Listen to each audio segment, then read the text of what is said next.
Thank you, Brenda, and everyone who has organized through the NAACP in Santa Cruz County. I learned from you and your experiences living in this community. The pressure has been relentless these past days and many years. I draw strength and direction from Dr. Martin Luther King Jr. and begin with some of his words. For the good of America, it is necessary to refute the idea that the dominant ideology in our country, even today, is freedom and equality, while racism is just an occasional departure from the norm on the part of a few bigoted extremists.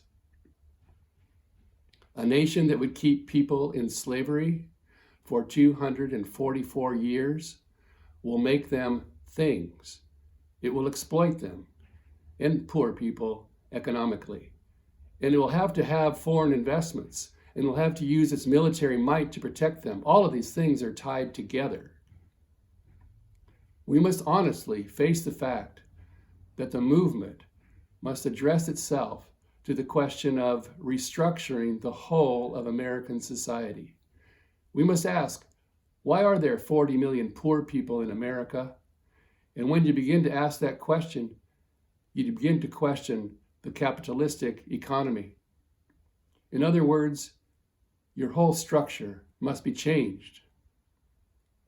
A true revolution of values will cause us to question the fairness and justice of many of our past and present policies. Thank you, Dr. King. In Santa Cruz, we are good at promoting progressive values, equality, equity, freedom, justice, and many more.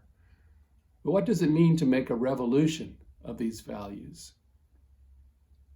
I submit that Dr. King's commitment to nonviolence calls us to something deeper than platforms for change. The nonviolent method begins with a most courageous act, my own self-reckoning.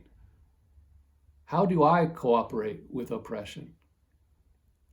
Your whole structure means my whole structure. How am I connected to this nation's evils? How am I racist?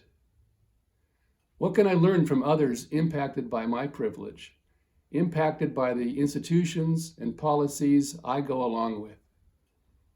What can I do to stop cooperating?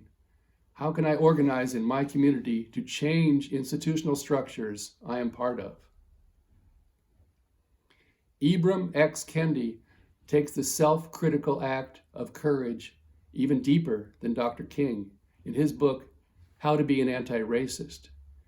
If you haven't, I encourage you to read it and discuss it with others.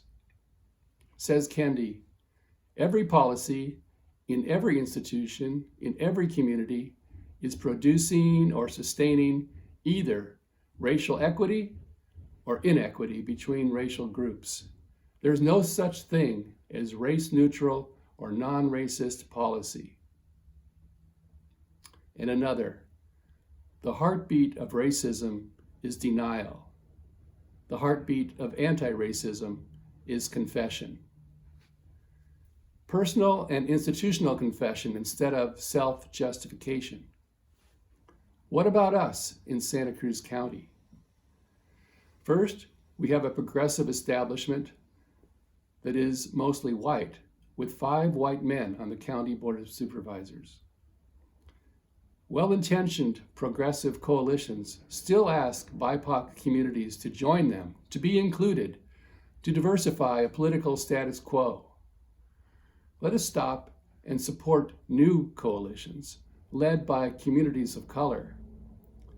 A multiracial movement for democracy is alive in Georgia and across the land, and let's do it here. Second, listen and learn and unlearn. The Resource Center for Nonviolence and Racial Equity Trainers Network offer anti-racism book circles and trainings. This spring, RCNV will convene BIPOC-identified groups and white body groups. Contact RCNV to dig into your own self-reckoning. Third, the NAACP Santa Cruz County branch moved the Santa Cruz County Board of Supervisors to declare racism a public health crisis. Just as we shelter in place, wear masks, change everyday behavior to address the COVID-19 public health crisis, we need to change everyday behavior to address the racism public health crisis in our county. Fourth, we need to hold the county and all institutions accountable to make impactful anti-racist changes. Consider the institutions you are part of. What policies, practices, and programs have racist impacts? If you don't know, ask people of color. And remember, there is no such thing as a race-neutral or non-racist policy. And I suggest nonviolent practice has more to guide us. Remember, the successful Montgomery bus boycott was a nonviolent action campaign. What if we waged nonviolent anti-racism campaigns within our agencies, schools, nonprofits, businesses?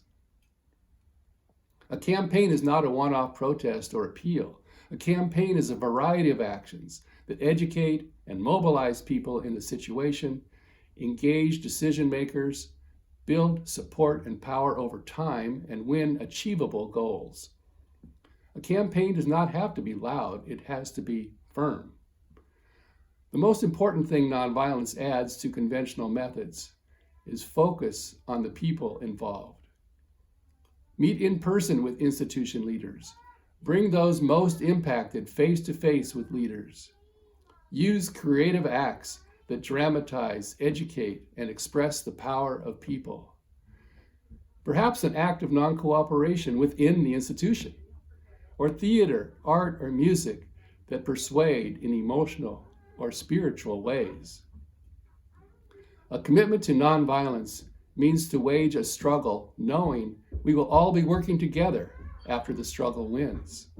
It's a commitment to reconciliation and accountability.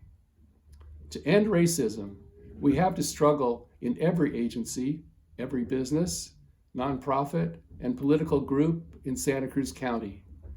To end racism, our whole structures, personal and political, cultural and economic, our whole structures must be changed.